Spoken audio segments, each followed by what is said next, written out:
Hey, everybody. Welcome into the Fantasy Six Pack Network. I am your host, Dylan Clemons. Today, my co host, Joe Bond, founder of Fantasy Six Pack. And today, we are continuing our training camp check in shows where we are going around to all 32 NFL teams, interviewing a beat reporter or writer on what they've seen or heard on what's going on in training camp. In this episode, we will be discussing the Philadelphia Eagles. And here helping us do so is Drew DeLuca, former director and editor in chief at the QBList. Drew, I appreciate you giving us your time and such a busy part of the season. How are you doing today? Doing great. It's another day in paradise. Waiting for the rain to dump on us once again. It's excited that it's football season.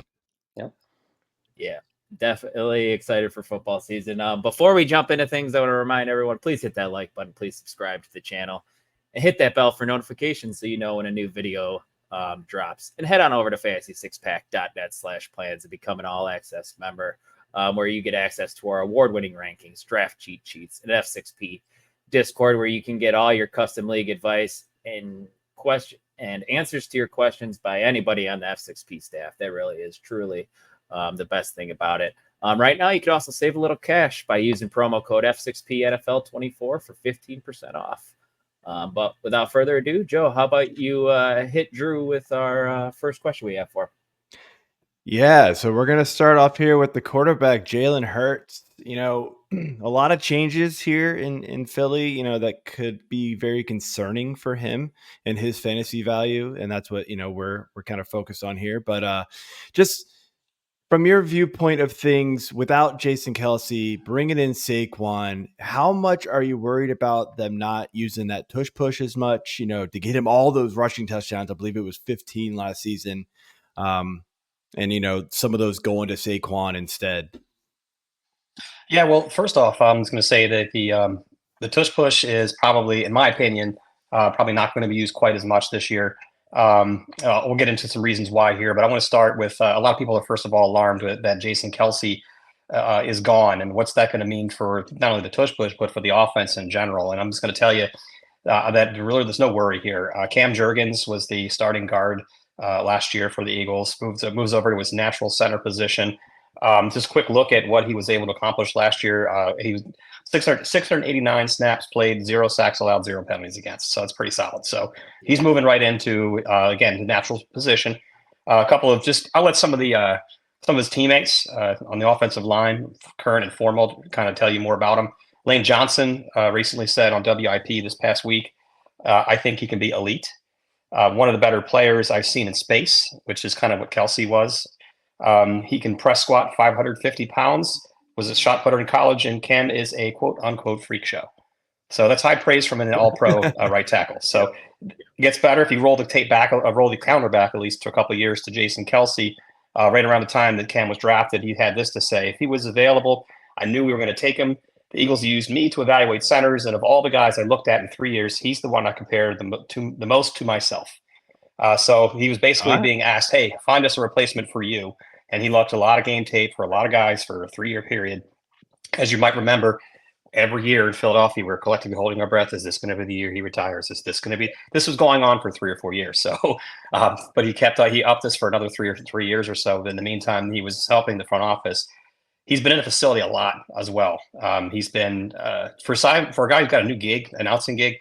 He spent a lot of time in the Novacare complex from OTAs all the way up into the early parts of training camp. So do not worry about Cam Jurgens. Do not worry about this offensive line as long as anyone stays healthy. So back into the tush push, though, I think they're still going to use it. I just don't think they're going to use it as often. So a couple things. I didn't see any of it I didn't see a single snap of it when we went to the open practice. I did have my 2 boys with me at the time, though, so I was a little distracted from time to time. I didn't catch every single snap, but I did not see them run the tush push. So what I did see was in goal line situations, first and goal from the 2, I saw 2 Jalen Hurts play action fake handoffs to Saquon Barkley out in the flat to a touchdown to Dallas Goedert. Goedert caught 3 of the 4 touchdowns that Hurts threw during that open practice, which I thought was quite interesting. He was persona non grata down the stretch, especially at key games down the last couple of games. He had a really big game, I think, towards the end of the year with 16 or 17 or something like that, and he might have had 1 pass in week 18 when they really needed him the most. So I think he's going to be a bigger factor in the goal line. We have a new offensive coordinator in Kellen Moore. So he's very creative, especially in these situations. He's been seeing a lot of mixes of Hurts under center in the pistol, in shotgun, less often than he was last year under Brian Johnson and Nick Sirianni. So it's very interesting to see what's going to happen here. But I do think they're going to mix it in. But remember, the NFL is a league of adjustments. So Tampa Bay stopped the tush push in the playoffs last year.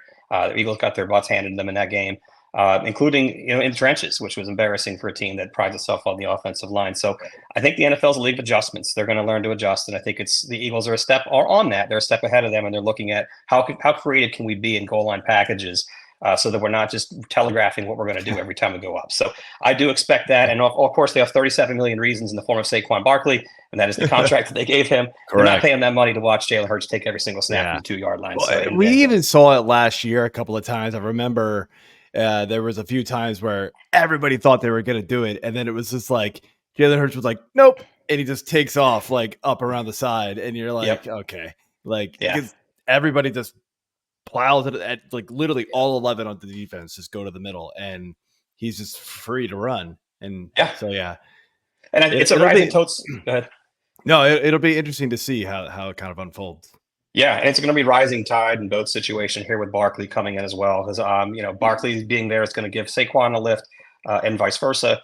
I don't think Saquon or Hurts is going to have quite as many touchdowns this year as a result of that, but I do think he's going to be much more efficient and effective as a passer, first of all, and I also think that he's still going to get a good 8 to 12 touchdown rushes as well. So he's still worth, I think, where he's going in drafts, and QB1 is still within his range of outcomes, even with Saquon Barkley there.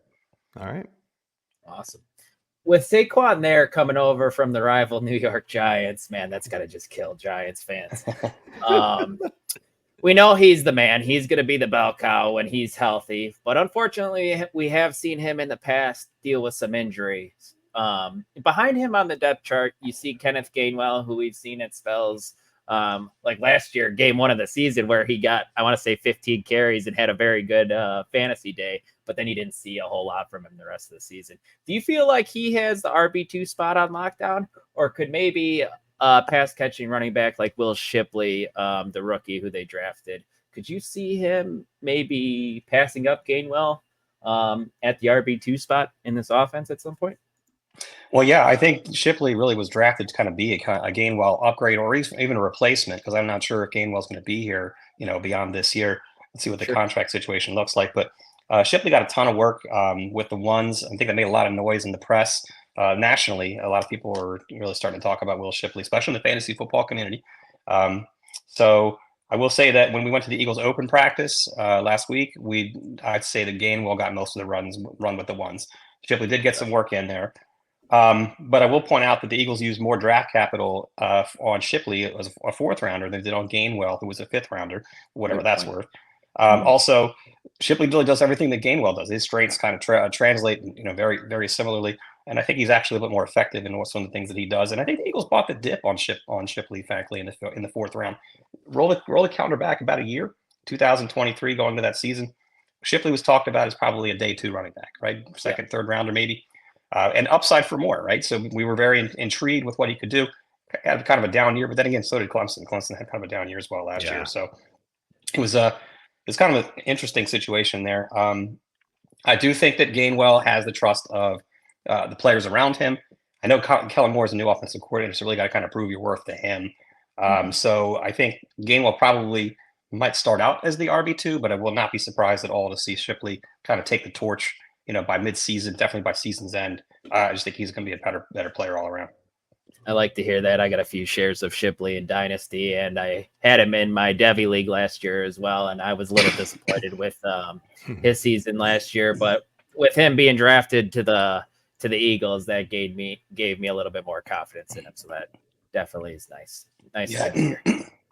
Makes for a great handcuff too. Excuse me. Pardon me. Makes for a great handcuff too as a result of that offense he's going to be in and the role that he's in. It's going to be one of the most prolific offenses in the NFL, and to get a piece on the cheap that could work himself into a role either by merit or by injury, I'm all in on that. Absolutely. Yeah. So let's move over here to wide receivers. So obviously you got the 2 studs there. They're going to do what they're going to do. AJ Brown and Devonta Smith. number 3 wide receiver. Is there anybody sort of coming out and making some noise as the wide receiver 3 for this Kellen Moore offense? And it's a really a battle right now between a bunch of guys. So I mean, first of all, the bigger thing, the bigger picture. I know you have the fantasy is kind of you're finding the listeners here looking at this from the fantasy lens, and I'll just offer that in the Eagles pecking order, you have AJ Brown as your wide receiver 1. And then Devontae Smith is 1A, and I don't want to call him wide receiver 2. He's 1A. A guy in his rookie season set the record for most receptions by a wide receiver in all of Eagles history, going back to 1933. And then the second year, set the record for most catches by a wide receiver any year, right? Second year, third year, 10th year, whatever. So he just has raised the bar for himself. And then last year had a disappointing year. I'm using air quotes here, in that he caught over 80 passes for over 1,000 yards and about a half a dozen or so touchdowns. And that was a down year where we were a little disappointed with that outcome there. I think the offense got stale, and I think we kind of saw that a little bit there. And there were some games where he was used not as well or not as often as he could or should have been as well. So I think calling him the 1A is probably the right move. Dallas Goedert is probably your third option. So really, that just having that, never mind Barkley and Gainwell and Shipley, who are going to get theirs also in the passing game. I think you're looking at wide receiver 3 on paper, but in practice, you're looking at really a 6th option in the passing game. So there's really nobody here, no matter who wins it, looking at what the collection is there. I mean, there's some interesting guys there. Paris Campbell, once upon a time, was somebody that we had a lot of love for in the fantasy community. We thought he might be something, and now he's in an offense where he could be productive. Johnny Wilson is 6'7", 231 pounds, runs a 4.52 from Florida State, the rookie. So a lot of people were kind of brushing off that pick and saying, "Oh, he'll never work out these tweeners." But he's been getting a lot of work with the ones, and especially in the red zone packages. So he's a big, tall target. He could potentially work himself into a situation where you're looking for in a deep league for a cheap flex. In the right, if he works himself into that wide receiver 3 role, then he might be a good dart throw here and there. So I'm interested in him in dynasty leagues more so than I am in redraft. But then of course you've got Joseph Nagata, who's a good blocker. You got Britton Covey, the return man, who's been getting a lot of looks. So there's a whole collection of guys. I know I'm missing a few guys as well.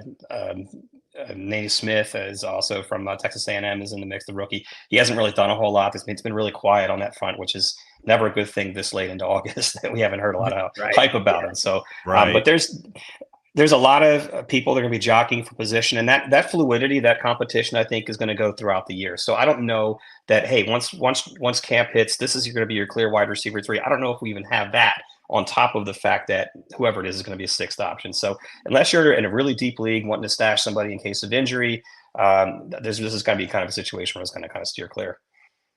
Now, with a little bit more of a fantasy lens on there, like you mentioned, Smith is like the 1A. His draft stock in fantasy is a lot lower than it was last year. He was going I feel like he was going at the end of the second round last year. Right now in a 12-team league, he's going like mid-third, almost late third. Are you bumping him up? And just to mention a few names, like he's below in consensus ADP across a bunch of different sites. He's behind Diggs, Metcalf, DJ Moore, Cooper Kupp, guys like that. Are you bumping him ahead of them? I think he belongs in that pack, but I'm thinking I probably would bump. I'd rather have him than Cooper Kupp, honestly. With Kupp's injury situation, his age, we have the fact that Puka Nacua is definitely establishing himself as the clear number 1 there. I don't know that there's really anybody there that's really. I think Smith's upside is as good as anyone that's there. I mean, I know that there's a lot of DK truthers out there. I think the floor for Smith is going to be as high as DK's for sure. And if something, we think this offense does what we think it is, I think his ceiling is going to be comparable as well. So I think he belongs in that pack, probably middle to high end of that selection. So I'm thinking if he's still there in the early third, mid third, I'm taking him for sure. Okay, fair enough. All right. Looking at the tight end position now, Drew, you mentioned at the top about Dallas Goedert catching a few touchdowns in the open practice from Jalen Hurts, and we love to hear that because he had a down season last year dealing with a bunch of injuries.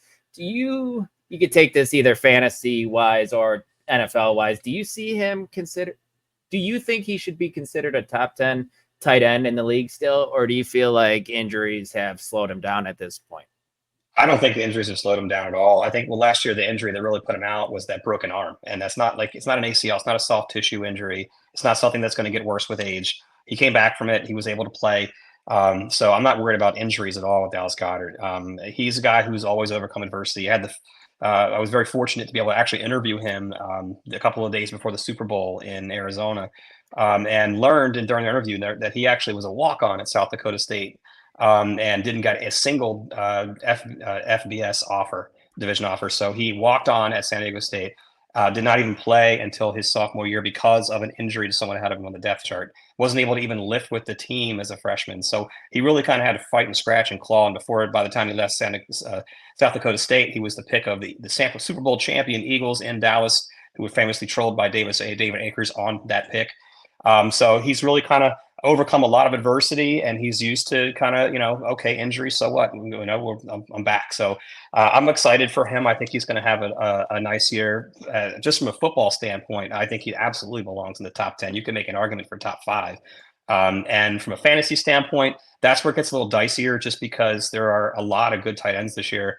And I'm not worried about him producing, but what he does do is give me the comfort if I'm a drafter and I don't reach for a tight end when they're going off the board because there's other positions that I'm loving. I know that I can get a guy like Dallas Goedert, a few rounds later at least. And I'm still going to be happy with the fact that I'm getting a guy who has had 55 receptions for the last 3 years straight. And there's a very, very short list. Only 5 other players have done that over the last 3 years. So he's consistent, he's steady, he's got a nice floor. And the thing about him too, we just talked about this, is that he hasn't caught touchdowns. He's caught an average of 3 touchdowns, maybe 3.3 over the last 3 years. If he bumps that up to 5 or 6, suddenly we're talking about, top 5 tight end. And so I don't think he has tight end 1 in his range of outcomes, but tight end 5 is definitely within that. All right. Sure. Cool. Absolutely. We got to expect this offense to get a little better than what we saw from it down the stretch too. That's for sure. Yeah. All right. So I know we've talked a lot about fantasy, but one question that we're asking everybody is, who's the player that you're seeing in practices and reading about that fantasy managers need to know about that's going to surprise them, good or bad? Okay. From a fantasy standpoint, I would probably say Johnny Wilson, because I think everyone else is kind of well known already. And he's just a kind of a dart throw at the end of a late league, or maybe even somebody to watch as a priority free agent in case he does establish himself in that wide receiver 3 role. And he's somebody you could use in the flex spot if you're looking for a dart throw, tight end kind of a dart throw touchdown kind of a situation. So he's, I think a lot of people kind of have been writing him off, and I was a little skeptical at first when he was drafted, but the fact he's continuing to earn the trust of the coaching staff to get those reps with the ones speaks volumes. So he's a guy that I'm looking at as a kind of a deep potential surprise. I don't know that he's there yet, but he's a guy that maybe a week or 2 from now, if this trajectory continues, he's going to start coming on the radar. All right, I like it. So, all right, that's all we've got for the Philadelphia Eagles training camp review here. Drew, let everybody know where they can find you and what you got going on this year. Great. So I'm at the QBList. I was editor-in-chief until recently stepping down to help out with some family responsibilities here, but I'm still going to be serving there in a writing capacity and helping out with some editing and things. Awesome. So I'm also going to continue to work with my rankings are available still on Fantasy Pros. I'm hoping to get back into the top 10 this year. We'll see what we can do. We'll see. I've got some other exciting things potentially happening here as well. So going to producing content, and looking forward to another great season all around. Awesome, man. Well, it's great to have you, and hopefully we can have you on another show soon. Would love that. Thank you. All right. See you later. Thanks, Drew. All right. So that's it for the Philadelphia Eagles. We're going to be closing up shop here, and stay tuned for our next show, or check out our YouTube channel for all the other ones that have been recorded. Have a good day. Bye.